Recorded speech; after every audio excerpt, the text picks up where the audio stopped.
জুলাই সনদের আইনি ভিত্তি নিয়ে তার ভিত্তিতেই আগামী নির্বাচন হতে হবে। এটাই হচ্ছে জুলাই সনদের একটা জাতীয় ভিত্তি, সাংবিধানিক ভিত্তি, আইনি ভিত্তি দেওয়ার সবচেয়ে উপযুক্ত নিরাপদ সময়। বিদ্যমান রাষ্ট্র কাঠামোতে যদি আবার নির্বাচন হয় তাহলে এই কাঠামোতে আরেকটি ফ্যাসিবাদের জন্ম হবে। আমরা যখন রাজপথে চেষ্টা চালাচ্ছি, ঐক্যবদ্ধ কমিশনে আমরা চেষ্টা চালাচ্ছি, সরকারের সঙ্গে নীতি নির্ধারক যারা আছেন, নির্বাচন কমিশনে সমমনা সমস্ত রাজনৈতিক দলের চতুর্মুখী প্রচেষ্টার মধ্য দিয়ে জামাত ইসলামী চায় একটি গ্রহণযোগ্য নির্বাচনের দিকে বাংলাদেশটা এগিয়ে যায়।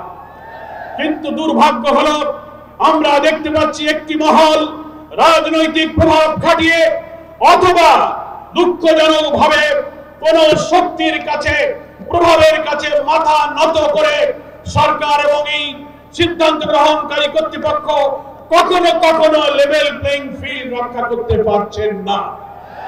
আমরা দাবি করেছি জুলাই সনদের আইনি ভিত্তি নিয়ে তার ভিত্তিতেই আগামী নির্বাচন হতে হবে।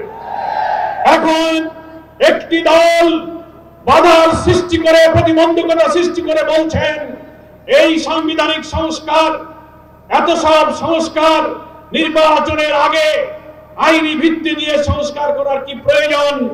পরের সরকার আসবে, সেই নির্বাচিত সরকার যে সংবিধান সংস্কার করবে তার তফসিলে তারাই এই সব বিধানগুলো সংযুক্ত করবে।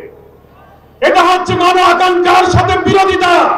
বাংলাদেশের প্রথম ইমিউনিটি বুস্টার সমৃদ্ধ ফ্যান্টাস্টিক হ্যাপি এনার্জি বিস্কিট। আমি প্রধান উপদেষ্টার কাছে বিনয়ের সাথে নিবেদন করে দিও, আপনি এই দক্ষিণ প্লাজা জাতীয় সংসদে জুলাই ঘোষণার দিনও লিখিত অঙ্গীকার করেছেন যে আমরা বিদ্যমান রাষ্ট্র কাঠামোকে সব জায়গায় সংস্কার করব।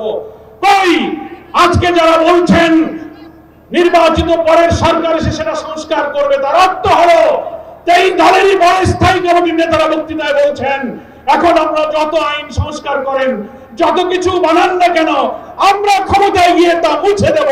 এখনই তাই যদি বলতে পারে তো আগামীতে কারা ক্ষমতায় দেবে আমরা জানি না, কিন্তু তাদের ইচ্ছার মধ্যে কিন্তু দূরভিসন্ধি আছে। তাই এখন যেহেতু অন্তর্বর্তীকালীন একটি নির্দলীয় সরকার, এটাই হচ্ছে জুলাই সনদের একটা জাতীয় ভিত্তি, সাংবিধানিক ভিত্তি, আইনি ভিত্তি দেওয়ার সবচেয়ে উপযুক্ত নিরাপদ সময়।